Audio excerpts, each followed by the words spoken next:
जुमा के रोज़ कलकत्ता का कदीम मिल्ली अदारा वो कौमी इनाम याफ्ता बराए फलाह इत्फाल यतीम खाना इस्लामिया में दावती इफ्तार का एहतमाम किया गया।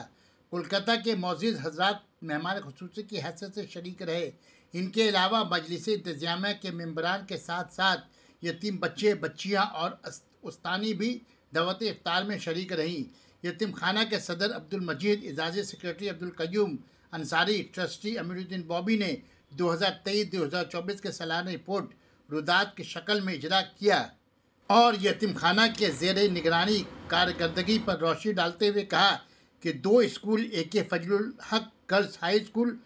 शरीफलैन और अबुल हसन हाई स्कूल मौलाना शौकत अली स्ट्रीट में चल रहा है और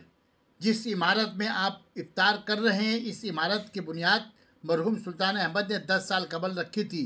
जो इंशाअल्लाह अब नई इमारत की शक्ल में तैयार मौजूद दिखाई दे रही है।